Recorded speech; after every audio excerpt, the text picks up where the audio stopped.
Welcome. Good morning. So let's begin the invocation.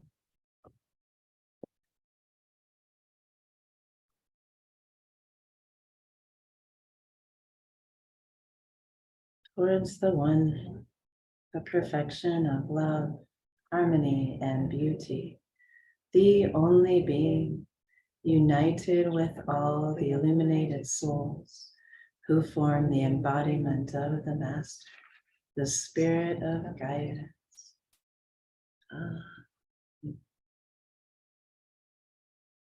We'll visit the elemental breaths and we'll be attuning to the Aramaic words that are connected with these breath elements. So we'll begin with the breath of earth. You're breathing in through the nose and breathing out through the nose. You breathe in Alaha. And breathe out Ar-Ah. Alaha being the source of all, and Ar-Ah being the word for earth, or that individual being, the particle.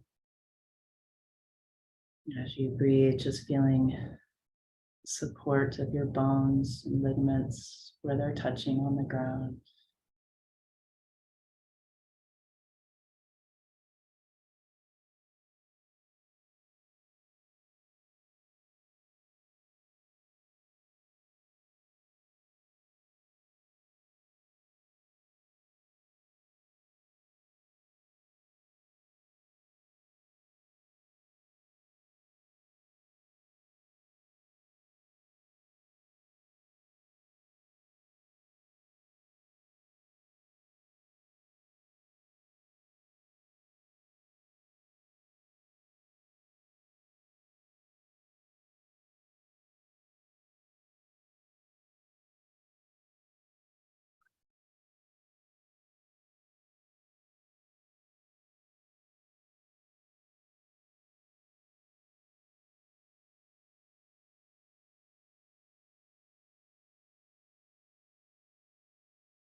And visiting the breath of water, the element of water, breathing in through the nose, breathing out through the mouth.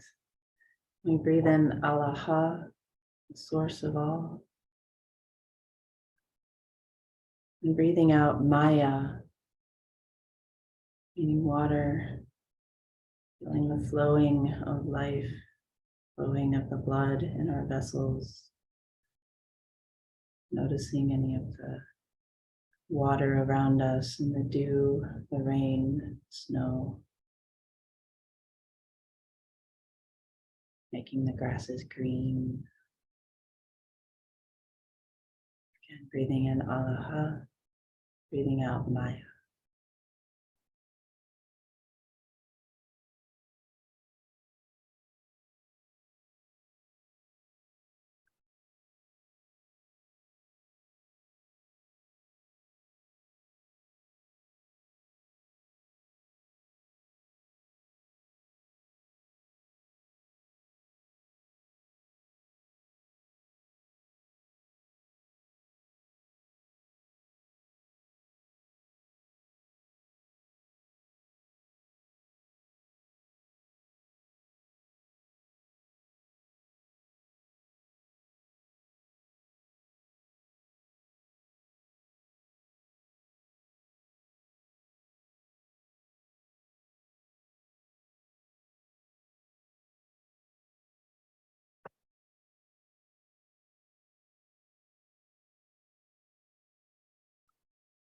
We'll visit the element of fire, breathing in through the mouth and breathing out through the nose. Breathing in Alaha, breathing out Nuhra. Nuhra being the fire, the light, the intelligence within each one of us and all around us. Breathing in through the mouth, Alaha. Breathing out through the nose, Nohra.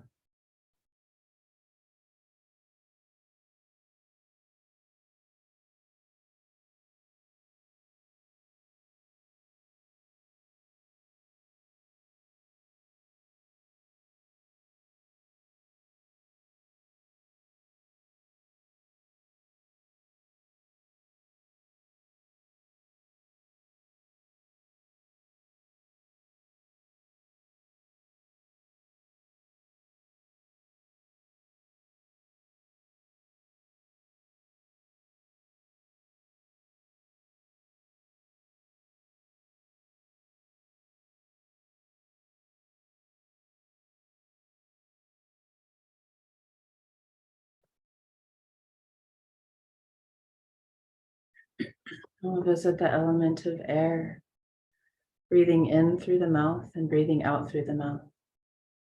Breathing in Allaha, breathing out Ruha, the holy breath, the spirit. Feeling the air on our skin, feeling flowing in and out of the lungs. Seeing how the air is moving the leaves outside.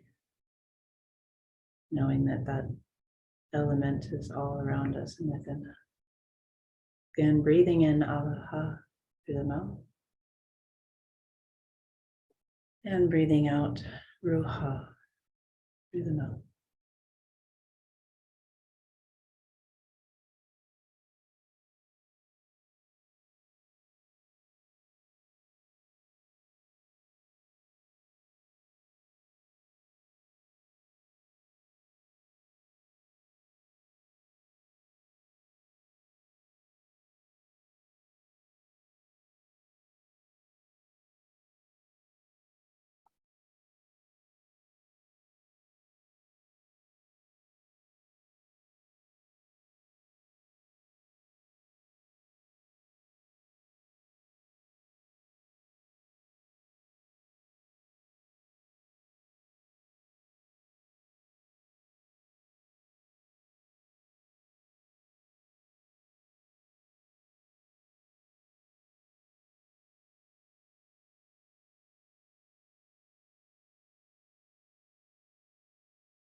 And we'll visit the breath of ether, breathing in Allaha, breathing out Allaha. This breath can be whatever feels natural for you, either through the nose or through the mouth, or maybe both. Just noticing how the breath is breathing you, that source of all breath, the origin, that we are within that breath and that source. Breathing in Allaha and breathing out.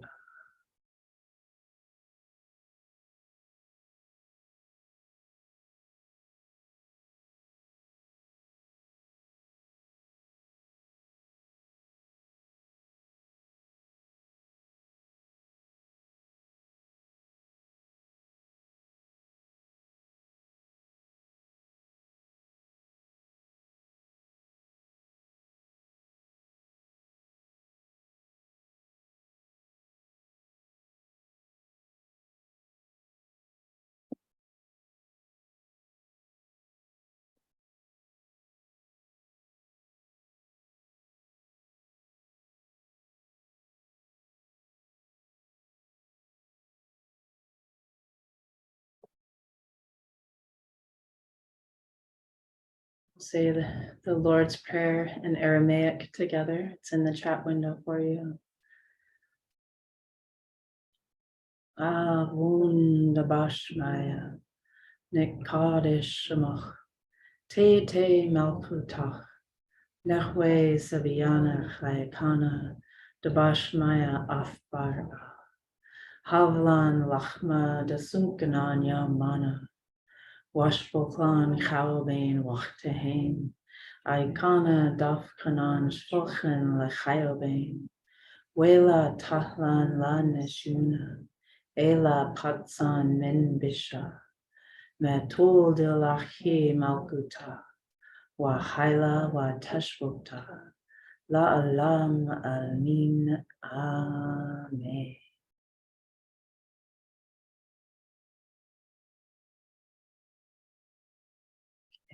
So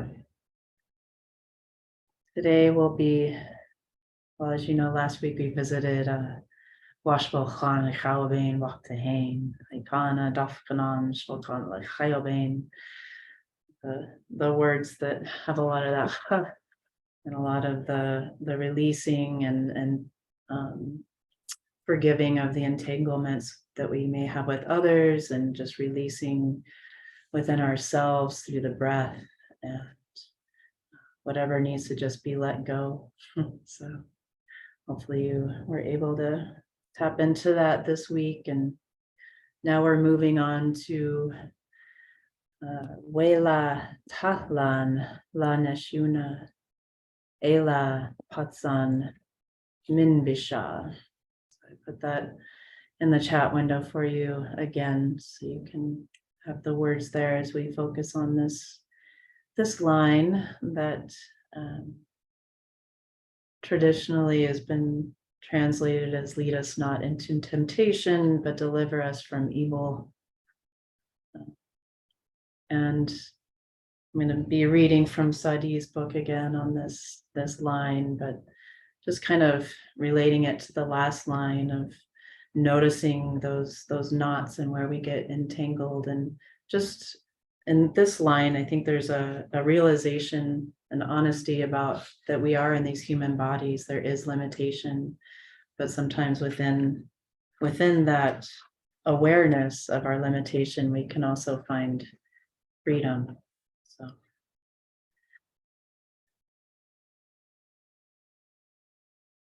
here's some descriptions of what these words can mean for us from Neil Douglas Clott's Sadi.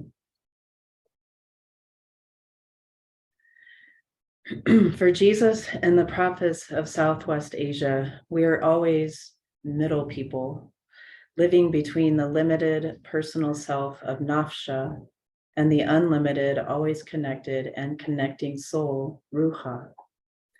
These lines offer one way to maintain healthy limits on the Nafsha, providing buffers on two sides so that it can regularly touch base with Ruha. Wela Tahlan La Neshuna.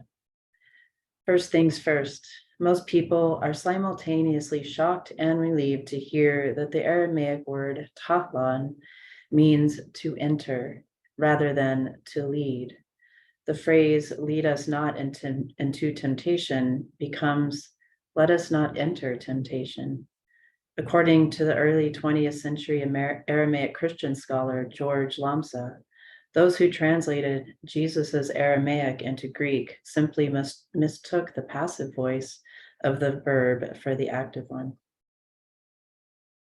In fairness, the Greek version could also be read, don't allow us to fall, which is also a bit different from lead us, which implies a definite intention.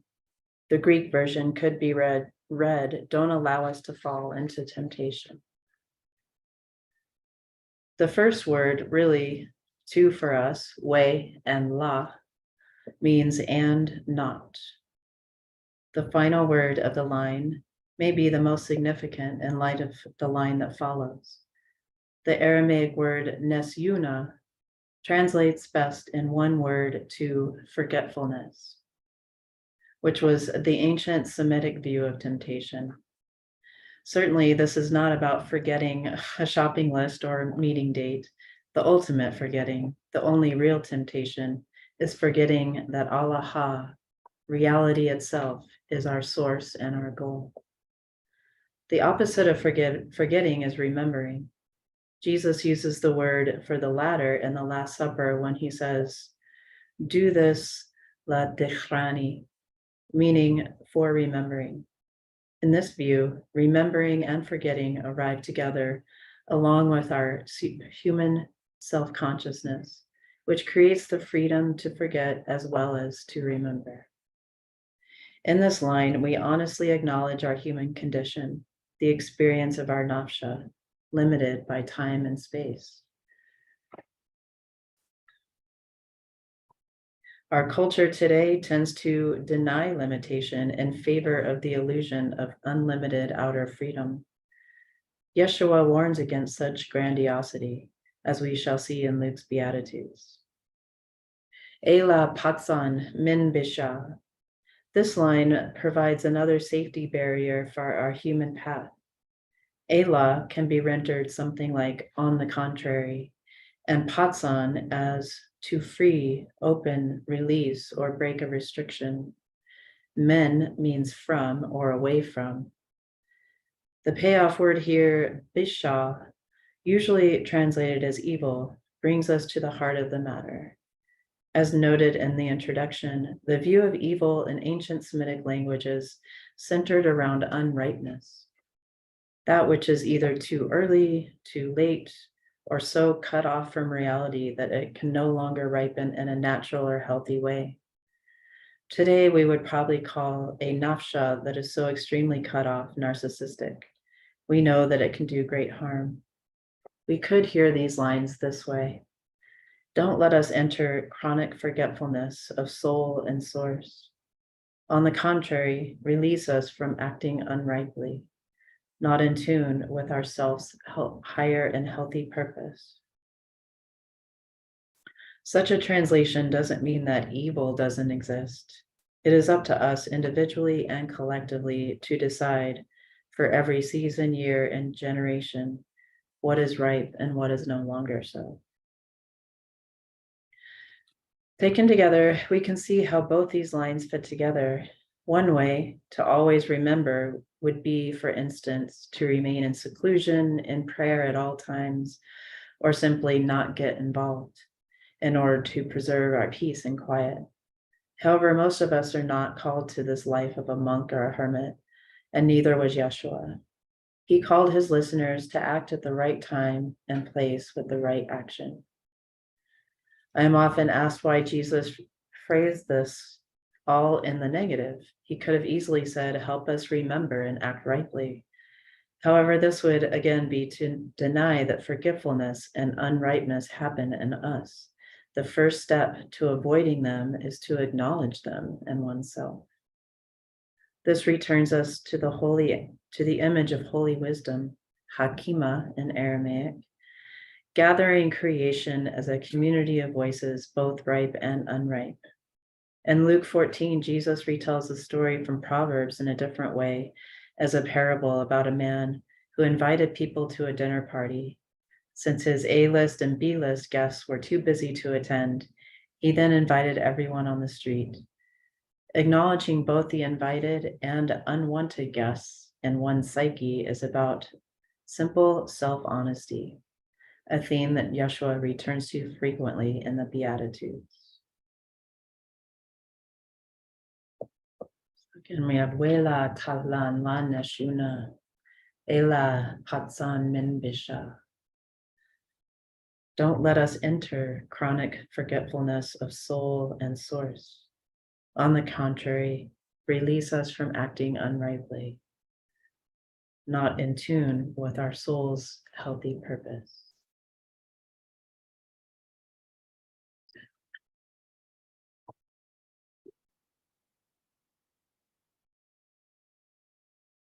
So I think we'll combine some body movement and recitation of this line.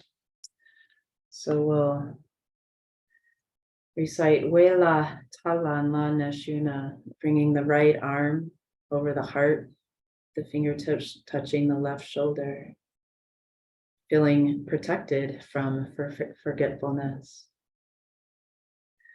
And then Ela Patsan Min Bisha, we'll bring the left arm over the right. And again, allowing us to feel that protection from unrightness, allowing the heart to move between this limited life that we're living in these human bodies and the freedom to act in the way that we are feeling called from source, from within, from our wisdom within. So I think the way we'll do this is after we cross our arms, then we can do a releasing. There's the freedom and letting go, and then coming back to these lines with this body movement. So we'll just do that movement and recite those lines a number of times. Wela talan lana shuna, ela patsan minbisha. Wela talan lana shuna, ela patsan minbisha. Wela talan lana shuna, ela patsan minbisha. Wela talan lana shuna, ela patsan minbisha. Wela talan lana shuna, ela patsan minbisha. Wela talan lana shuna, ela patsan minbisha. Wela talan lana shuna, ela patsan minbisha. Wela talan lana shuna, ela patsan minbisha. Wela talan lana shuna, ela patsan minbisha. Wela talan lana shuna, ela patsan minbisha. Wela talan lana shuna, ela patsan minbisha. Wela talan lana shuna, ela patsan minbisha. Wela talan lana shuna, ela patsan minbisha.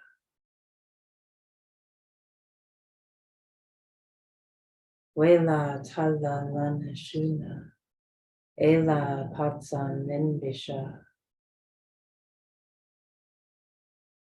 Wela talan lana shuna, ela patsan minbisha. Wela talan lana shuna, ela patsan minbisha. Wela talan lana shuna, ela patsan minbisha.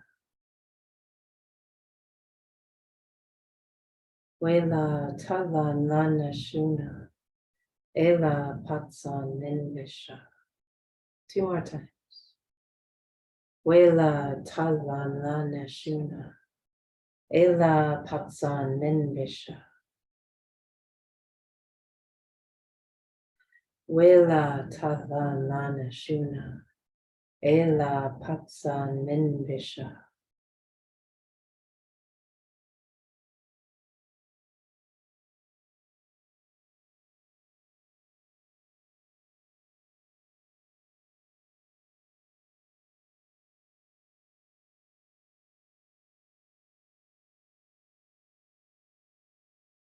Just letting this freeze beyond the breath.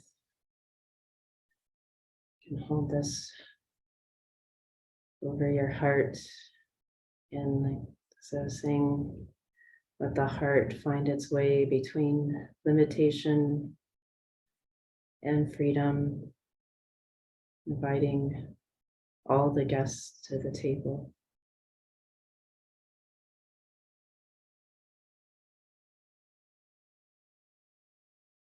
Breathing in, Wela Talan Lana Shuna. Breathing out, Ela Patsan Minbisha. And Patsan is similar to the Arabic word fatah, that opening, and the san at the end. is a breaking of the chains that are tying one up. Just noticing that freedom.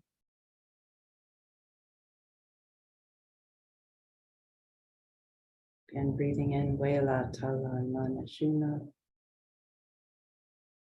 And breathing out Ela Hatzan Menvisha.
Wela tahan manashuna.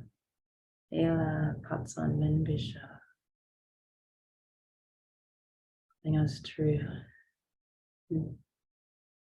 Not fall into forgetfulness. Keep us from acting unrightly.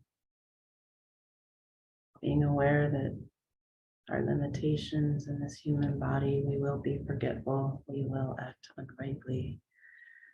Help us to be less forgetful and to allow the freedom to act in a way that serves our higher purpose in our life right here, right now.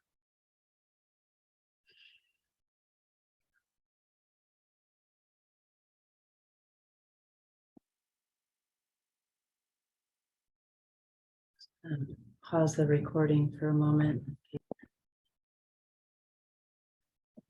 So thank you, friends. We'll close with a prayer appear by Hazrat Inayat Khan in the chat window for you. Inspirer of my mind, consoler of my heart, healer of my spirit. Thy presence lifteth me from earth to heaven. Thy words flow as a sacred river. Thy thought riseth as a divine spring. Thy tender feelings waken sympathy in my heart. Beloved teacher, thy very being is forgiveness. The clouds of doubt and fear are scattered by thy piercing glance. All ignorance vanishes in thy illuminating presence. A new hope is born in my heart by breathing thy peaceful atmosphere. O inspiring guide, through life's puzzling ways, in thee I feel abundance of blessing. Amen.